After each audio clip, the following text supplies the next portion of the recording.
Let's go!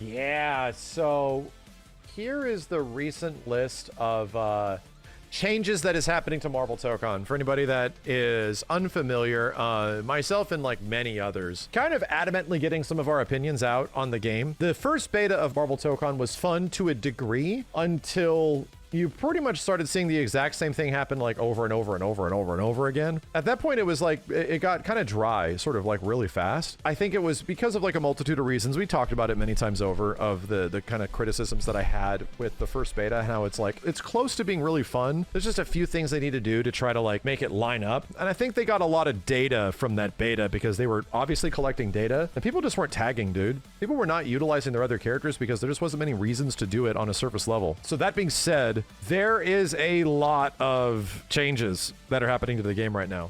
The first one is a new quick tag mechanic that with an added quick tag action adjustments to improve responsiveness. Where this can go is in like many directions. Added quick action adjustments to improve responsiveness. So the biggest one from this was that a lot of people were saying that if you were just trying to tag, it was difficult. Like just tagging in characters was actually kind of hard. So I think this is a direct response of that, especially when it's considering adjustments to responsiveness. I'm wondering if this is actually related to like tagging in neutral. Oh, wow, here too. Added a new button, quick tag, allowing for smoother character swapping during battles.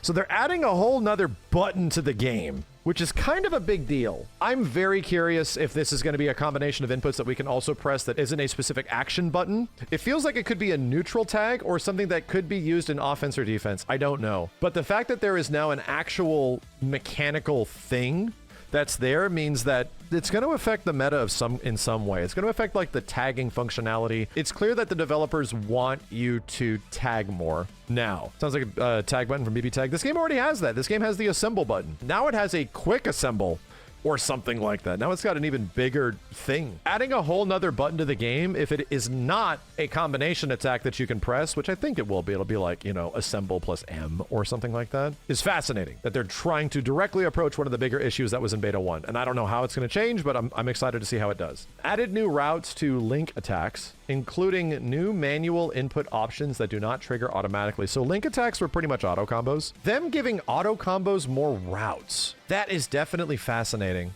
I wonder what they mean by that. If you're going to get different options of auto combos, like if you can do crouching auto combos, I'm really curious what they mean by this. The criticism of link attack / auto combos was that almost every single interaction you had with a person started with like an auto combo. Like every single time you ran into somebody on block or hit, there was very little reason for you not to do the link attack / auto combo, which kind of led to almost every interaction on every stream and everything you watch almost being the exact same. That was rough, man. And I think there needed to be reason to use the auto combo and to not use the auto combo, and the incentive to use the auto combo was just really high because it just worked, you know? I wonder if this is to change that the interactions that auto combos have now will be different looking. And that's good. That is good if there's different utility for them outside of like the one. I really hope so. New manual input options that do not trigger automatically is also great. If there is, once again, more incentivization to do things the manual way instead of the auto way, then I'm super down for it, dude. That's all I want. Added quick entry feature into the lobby, into the open lobby. Oh, so you don't have to like meander around and look for stuff? Yeah, that's a good idea. Turn off auto combo, like turning off fuse and 2x KO? Maybe. You can now join a match stand against similar players of skill level with a single button, allowing for smoother matchmaking. That's good. If a match stand of your skill level isn't available, you will automatically join an open match stand instead. That's good. Yeah, these is all things to make you playing the game more instead of meandering around lobbies and stuff like that. These three changes are kind of big. It doesn't like, oh, they're removing auto combos or making them track less. Maybe they are. Who knows? The biggest things that we were complaining about the most was that auto combos were really aggressive and they made the game kind of unfun. Tagging and incentivization to tagging, not necessarily super high. If you're at the highest level, it was up there. There's like a lot of good reasons to tag. You effectively have to discover that on your own.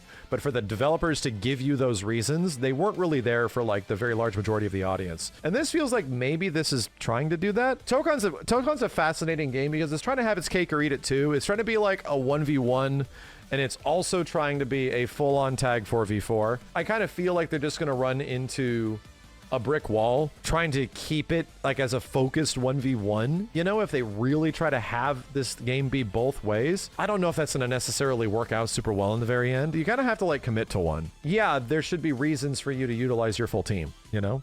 There's one right now, like that full assemble thing exists, you know, but it's like one part of a much bigger plate of mechanical depth that the game sort of has to offer. I'm just curious. I'm curious to see how the game changes. I'm curious to see what will change going forward, because these potentially could be very big game shakeup sort of things way before the game is out. And it's nice to know that they're actually listening, and we'll be experiencing it within like a couple weeks from now. I know I don't want to play any more friggin' Star-Lord. I felt like I saw Star-Lord so much and played enough of him so much from that first beta that I'm just like, nah, bro, get this character out of here, dude. I am so done seeing any of these Star-Lord button into down, into launcher, into button, into down. Oh, God, I'm so done with it. Star-Lord and Miss Marvel, I'm done with you guys. Everybody does the exact same thing, and you just see it happen 7 to 10 times per match.